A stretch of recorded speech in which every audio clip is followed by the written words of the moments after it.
My name is Kimberly Garcia, and I'm the author of the Write from History series, an elementary writing curriculum that teaches young children to write via the Charlotte Mason method.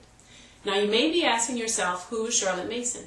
Well, Charlotte Mason was a British educator from the early 1900s, and Miss Mason had a school.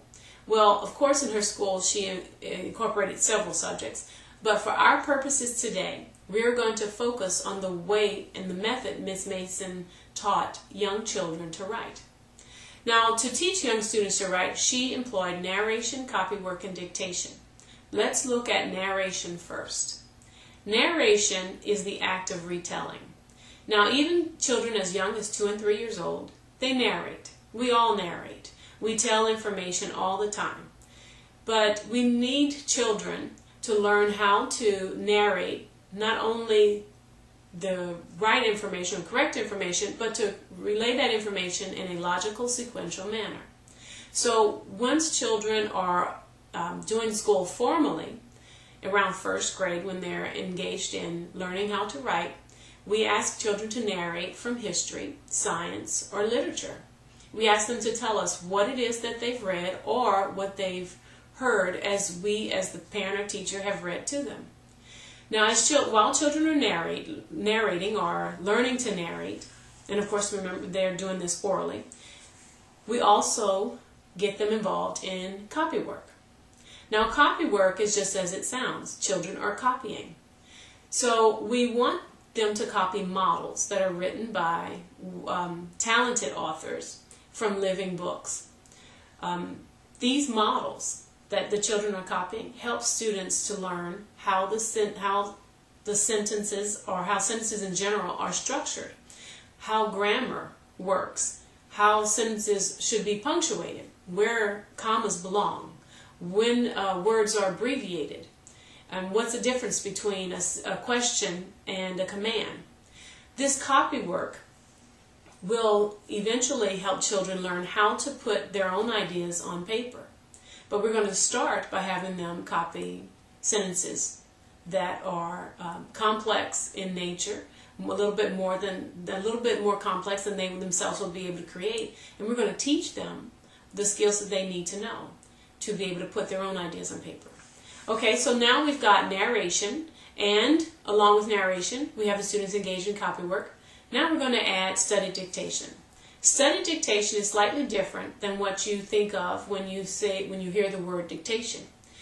With study dictation, we do as the phrase suggests. We allow the students to study the models before they write them from dictation.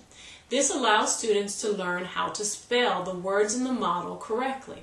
So they close their eye. Well, first they focus on those words that they're unfamiliar with, and they study them. Then they close their eyes and try to recreate those words from memory and do so correctly. Now, study dictation, though, has many benefits, even more than just learning how to spell properly. Study dictation allows children the opportunity to learn how to study. Now, I don't know if you remember, but when I was in college and even high school, even middle school, I had to take exams. And often, so let's say, for example, I was taking a history exam. I'd have to study my notes or the book the night, hopefully more than just the night before, but let's say the night before, and I would read over the material. I'd close the book and put that material aside. And then I would try to recreate or recall that information from memory. Well, often, as was I'm sure the case with most people, I didn't always know all of the material. I'd have to go back and study that material again. That's the same process that we want children to engage in study dictation. We want them to learn how to study a model. And in this case, it's not an entire, it's not a bunch of material. It's not more than a couple of sentences at most.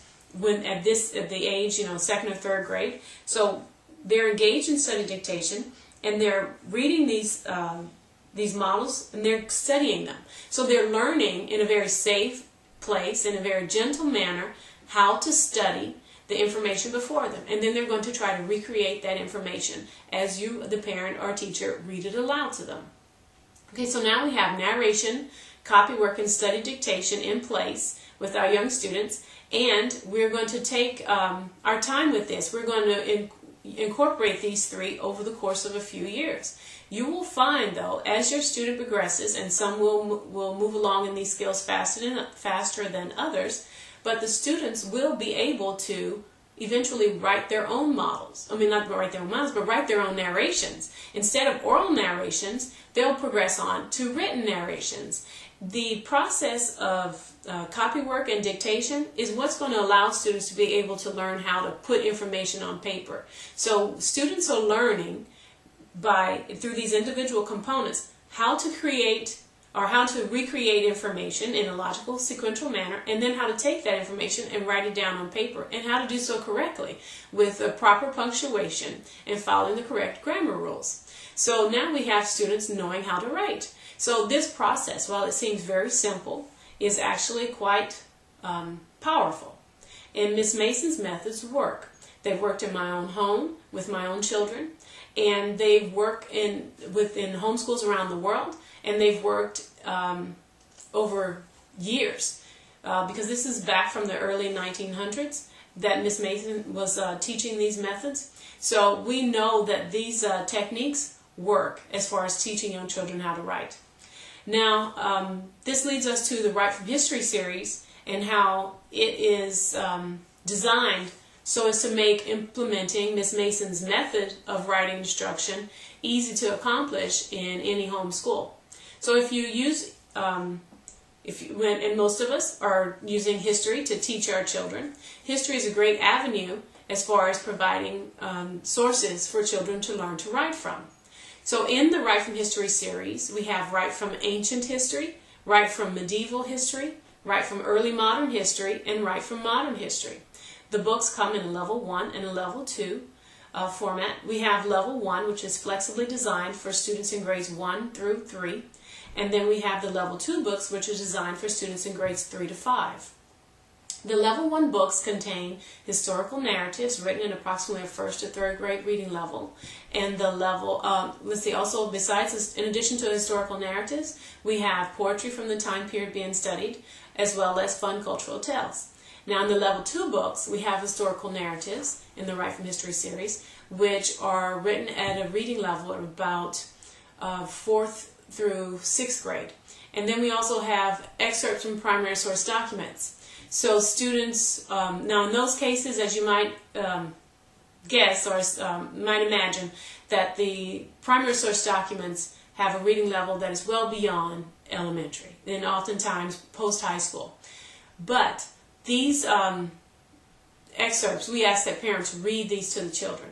This is a great way to introduce real history, primary source documents to young students as young as elementary, but we're not asking any output from the students that's beyond their age level.